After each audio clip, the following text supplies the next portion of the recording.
saya. Kalau kemarin kita sudah membuat beberapa alat bantu untuk pasien, kali ini saya akan mengunboxing atau membuka salah satu bahan yang bisa dipakai dalam membuat alat bantu.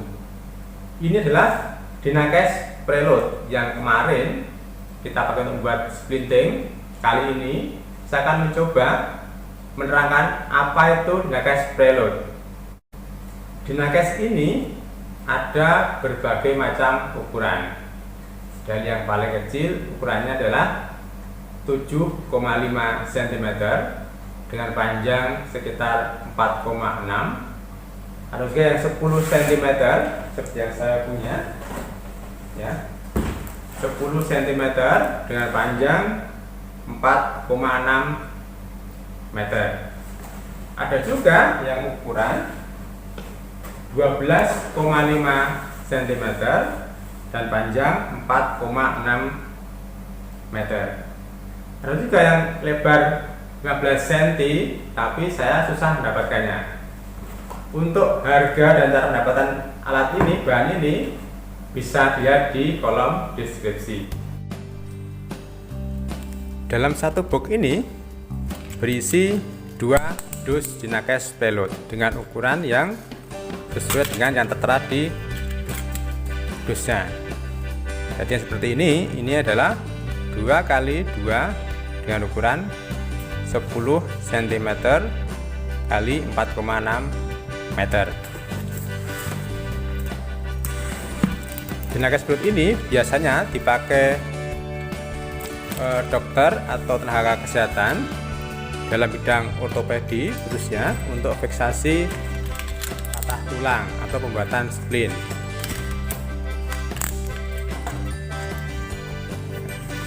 Seperti ini, berisi 2 dus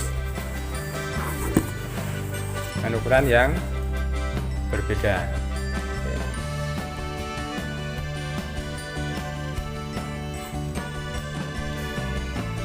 Secara detail seperti ini bungkusnya. Di sini tertulis ukuran 12,5 cm, panjang 4,6 meter. Ini adalah berbagai bentuk produk yang bisa dibuat dari bahan ini, seperti sintetis printing system dan lainnya. Ini dalam bahasa negara yang berbeda. Kemudian di sisi sebaliknya di sini adalah ada ED. Jadi bahan ini seperti bahan yang lain memiliki kadaluarsa atau mungkin daya pakai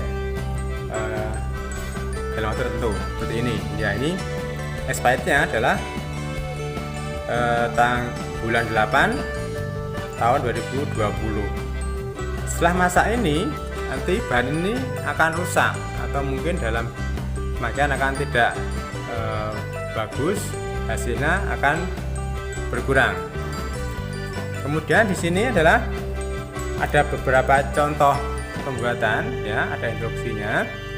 Biasanya setelah kita buka nanti seperti ini, di pola ada semacam bahan tambahannya, tapi nanti kita cuma memakai air dan spray untuk mempercepat prosesnya. Kemudian seperti ini gulung, ya, kemudian dipasangkan ke pasiennya, ya, seperti ini dalam waktu sekitar 15 menit. Setelah waktu itu nanti bisa dibuka, hasilnya akan mengeras, ya, seperti itu. Di sisi baliknya hampir sama seperti ini. Ini ada instruksinya, ya. Jadi setelah bahan ini dipotong, ya, dilipat sebagian, kemudian harus dijepit. Kenapa dijepit? Karena bahan ini adalah bahan yang mudah mengeras. Bahan ini apabila diberikan udara dalam waktu yang lama, dia akan mengeras. Makanya kenapa setelah dipotong atau dipakai secukupnya, nanti harus segera dijepit seperti ini. Sekarang kita buka dalamnya, ya.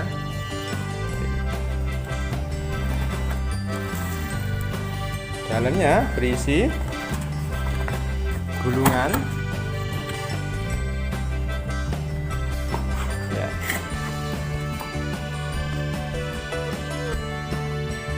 Ini adalah penyebitnya yang tadi saya bilang ya, nanti digunakan untuk menyebit potongan yang dihasilkan. Jadi nanti angin tidak bisa masuk ke dalam Dynagas Balut ini. Kemudian ini adalah buku manualnya. Ada berbagai macam negara dengan bahasa yang bisa dibahasakan, tapi kita cuma apa aja ya. Ini berbagai macam versi yang bisa di sini. Benar banyak sekali ukuran, tapi di Indonesia kita mencari bahan yang lebar itu susah. Jadi yang kita dapat adalah yang versi seperti ini. Bagian dalamnya seperti ini ya, digulung jadi semacam gulungan. Kalau kita tarik akan ya seperti itu ya, panjangnya adalah 4,6 meter ya, gitu. Lalu bagaimana cara bekerja bahan ini? Nanti akan kita coba, kita kasih spray dengan air, nanti hasilnya gimana kita coba. Selain dengan bentuk seperti ini lembaran, ada juga bahan yang seperti ini. Dynagas sudah dalam bentuk potongan ya. Ini lebarnya 7,5 cm, yang panjang 30 cm. Tapi jarang kita menemukan yang seperti ini, karena memang di Indonesia mungkin jarang yang memakai bahan ini. Jadi selain lembaran, juga bentuk potongan seperti ini ya, berbagai macam variasi dan berbagai macam ukuran. Sekarang coba kita akan membuka bungkusannya ya. Jadi kalau masih belum terkena udara, bahan ini adalah lembek seperti ini ya. Dia lentur dan akan mudah dibentuk sesuai dengan keinginan kita. Kita nanti akan memakai spray seperti ini, spray air biasa, untuk mempercepat reaksi dari bahan ini.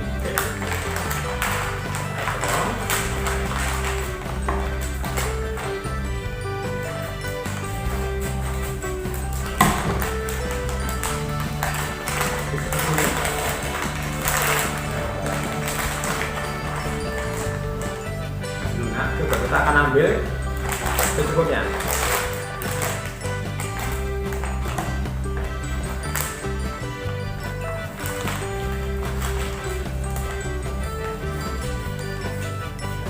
Dynagas ini ya, seperti ini.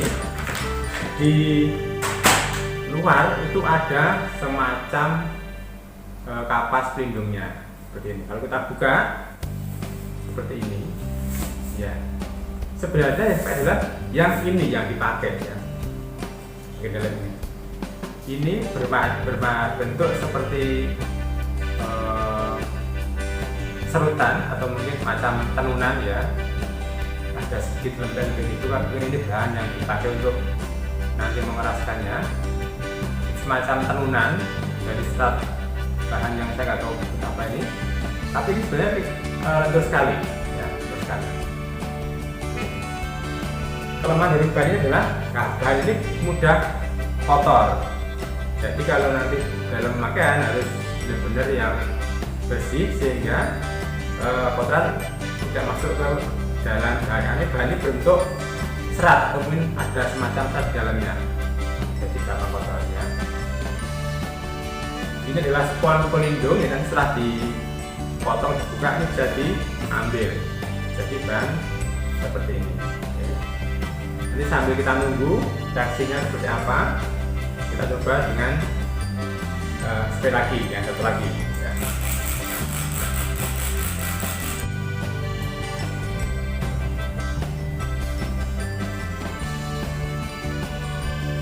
Biasanya untuk memudahkan dalam bentuk pola, memakai pembalut seperti ini atau semacam bandit ya, untuk merekatkan ke media yang akan dipakai, bisa tangan atau mungkin bisa kaki atau organ yang lainnya ya.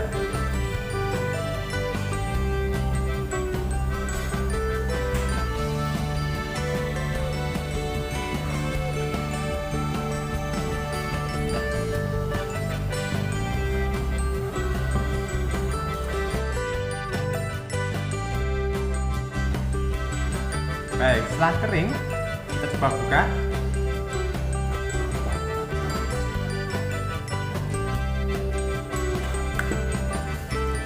Sudah mengeras ya, seperti ini. Sama ya, tadi ini yang tidak dikasih pola, ini yang dikasih pola. Coba kita buka. Kalau kita buka, dalamnya berbentuk seperti ini ya, berbentuk serat, dan kalau sudah kering dia menjadi lebih keras ya. Pada tahap ini kita masih bisa memotong, masih cenderung lebih mudah dipotong. Selama kita masih ingin merapikannya, kita tinggal memotong seperti ini ya. Nanti berapa lama kemudian akan mengeras, jadi sulit untuk dipotong. Kita sesuaikan dengan pola yang kita inginkan. Biasanya dipakai di fiksasi tangan atau kaki, tergantung nanti tenaga kesehatan yang menggunakannya ya. Seperti ini bentuk akhirnya. Tadi dari yang masih lembek dan lunak akan menjadi seperti ini, jadi lebih keras ya. Nanti kalau sudah kering sempurna akan keras lagi ya. Bahan ini cocok atau bagus sebagai untuk fiksasi, biasanya di area ortopedik untuk fiksasi berat tulang atau yang lainnya ya, dengan cara pembuatan yang lebih mudah. Tetapi kekurangan dari bahannya adalah karena bahan ini berbentuk serat ya, dia akan gampang atau mudah kotor, sehingga harus ekstra hati-hati dalam penggunaannya, karena kalau kotor dan lembab mungkin bisa muncul jamur atau yang lainnya. Seperti itu unboxing kita hari ini tentang Dynagas Preload. Semoga menambah pengetahuan Anda tentang bahan pembuatan alat bantu kesehatan ya. Ini Dynagas Preload. Semoga informasi ini bisa membantu. Jangan lupa untuk like, komen, dan subscribe ke channel saya untuk mendapat info terbaru tentang alat kesehatan dan cara pembuatannya. Terima kasih. Wassalamualaikum.